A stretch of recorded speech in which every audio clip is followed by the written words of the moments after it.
Welcome to Magical Spelling. The reason I'm so keen on the magical spelling process was that until I was 24 years old, I couldn't spell even simple words correctly. Sometimes in a page of writing, I might spell the same word 4 different ways. Magical spelling was devised originally after an idea by Robert Dilts.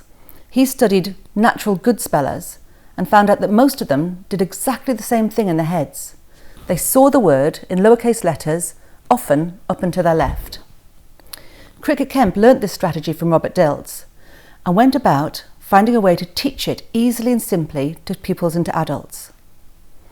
I was one of her first guinea pigs. When she taught me, originally it was like, oh well, this is interesting. I could spell miscellaneous, forwards and backwards. I had a magic space that I could put it in. I could spell hippopotamus. But it took a bit of work. I had to get a good feeling, look at the word, see it, make sure I could see the whole thing while feeling my good feeling, look away, check that I had it, look up. It's a little bit complicated. That wouldn't be the bit that really sold me on it. The bit that really sold me was that then if you looked at my writing, I was at university. Over the next few months, it got gradually better and better and better. It wasn't just that my writing was more accurate and that I'd stopped misspelling words. It was also that I started to read more fluently. And when I was reading, my lips weren't moving. It's as if a switch had gone on in my head. All of my reading and my spelling had gone from the way things sound to the way things looked. Once I was able to do that, both my reading and my writing became much more fluent. And also, as any non-speller knows, my confidence, once I could spell, grew when writing and speaking in public. That was 20 years ago. And for the most part, it's been a hobby of mine. If somebody says, oh, my child can't spell, or I can't spell, I think, oh, come over here. I'll show you how to do that. And in a few minutes, with a few goes, I can teach them the basic process. And then once it's gone on in their heads, the more that they read, the more they start to populate their magical space with new words. But recently, people have started to say this is too valuable a tool to just be done as a hobby. Originally, we started this work at Liverpool John Moores University with trainee teachers. And more recently, we've started a couple of pilots in primary schools. You'll see the joy in the children's faces as they learn to spell themselves, and then even more so when they learn to teach others. First of all, before you did magical spelling, what was your spelling like? Terrible. What sort of things happened if you tried spelling? I'd probably I'd be able to spell easy words, but then when it came to hard words, I'd spell them like how I thought they would have spelled. I wouldn't have done that.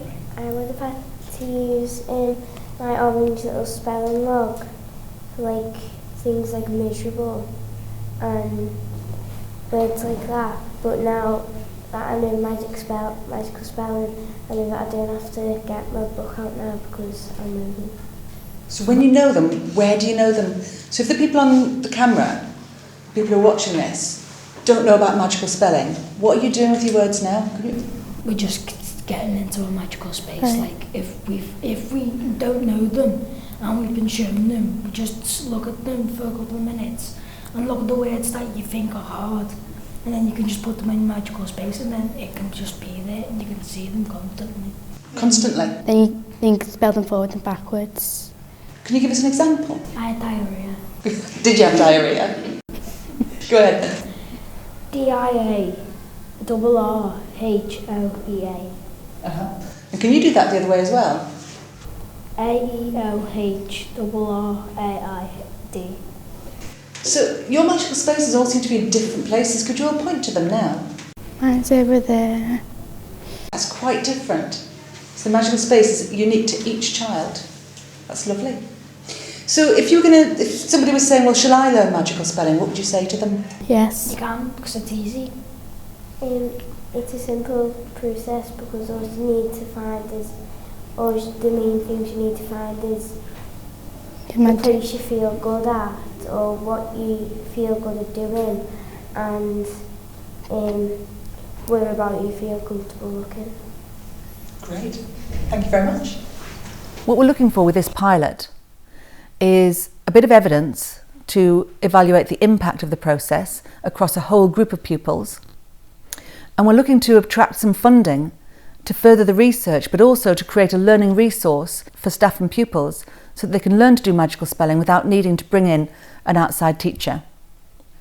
If you're interested in sponsoring the project, please contact us via the website www.magicalspelling.co.uk.